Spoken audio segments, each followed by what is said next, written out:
Hello, Bleeding Critic. Hope you're well. Adrian Rowe, author of First Scream to the Last and Second Scream. Thanks for inviting me on for my horror therapy. Sorry it's taken a while. The story I've got for you really revolves around an environment that unsettled me a few years ago, which you might find interesting. Back in the mid-80s, when I was quite young, I went to a all-boys public school for a couple of years. Quite an imposing place. It's more like a borstal than a school, if I'm honest.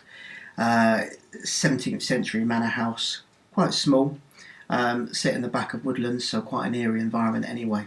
I was only there for a couple of years, left in about 87. The school closed down in the late 80s, possibly 1990 at the latest, and has sat still ever since. Quite an interesting story. So for a quarter of a century, nobody's been in this property. It's not been messed with. It's literally a time capsule. It's frozen in time.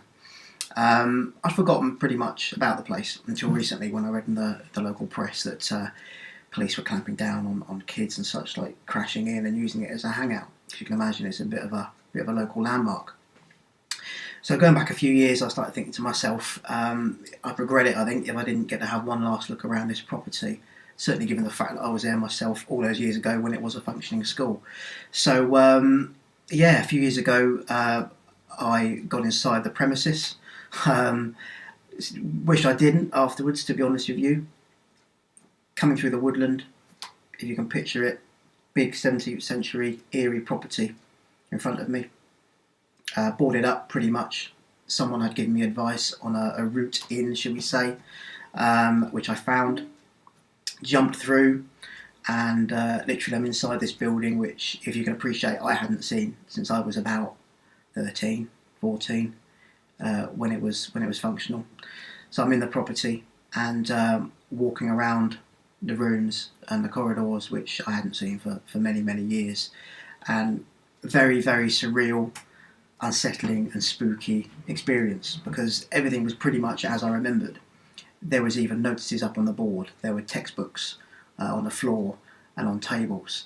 There was test tubes and science equipment in the chemistry. None of this had been touched for a quarter of a century, as if all the kids had gone and the place was literally left just to rot. So a proper time capsule. So pretty eerie anyway. So I'm walking around the property and I'm remembering, obviously, old classrooms and places where I used to hang out as a kid, and quite surreal seeing it now decaying and deteriorating, and looking pretty unsettling, if I'm honest with you. As I'm walking around, spending more and more time in there, I'm pretty nervous anyway, shouldn't be there, that sort of thing. And then I start hearing noises. I'm over in the east wing, where the sort of entrance to the school was, and I heard a big bang coming from the other side of the building. It sounded more like a door slamming, to be fair. I literally froze. I thought, maybe this isn't the brightest idea I've ever had. Continuing walking, and bang again, closer to me, as if it's moving nearer. So I was like shitting myself, if I'm honest. I think, oh Christ, this could be someone doing the same as me, or whoever, I don't know. So I make a decision to get out of that property pretty sharpish. I've had a good look around by that point anyway. I don't know where this person or people, or what they are coming from, which direction. The building's got many corridors. It's like a rabbit's den in there. So I'm literally thinking, the noise was over there, I'll go this way. But every time I made a turn, it just kept getting closer and closer. And I was pretty sure by that point it was doors slamming. There was someone in there with me. I eventually managed to get back to where I entered the property. Took myself out. By that point, my heart's racing. I feel like a kid. I'm absolutely shit scared. I jump out of the window, which is where I got in from, and walk away slightly. And I just, you get that instinct, that curiosity you can't fight. I turn around. I want to have a look. And I'm probably a good distance from the school by that way, probably a good 100, 150 metres. But I turn around, and there in this window was just a face staring back at me through the broken glass. Just a wave of fear went through my body, which I hadn't experienced in a long time, really. It's just a very unsettling vision.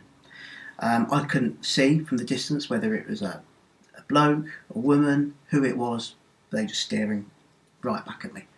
and the whole environment, the whole experience was just extremely haunting. So I turned around, you know that walk you do when you're pretending not to run but you're really running? It was like that until I got into the woodland area. I just ran like I was a kid, and couldn't stop thinking about it, and the whole sort of environment and how eerie, and come to realise what a fantastic backdrop that whole environment would make for a movie. So something positive came of it, because I'm writing a screenplay and I'm basing it not on that school and the events of that school, but on a similar environment and on a similar backdrop, which will sort of invoke those feelings of haunting and fear. So yeah, that was my horror therapy. Hope you enjoyed. Cheers.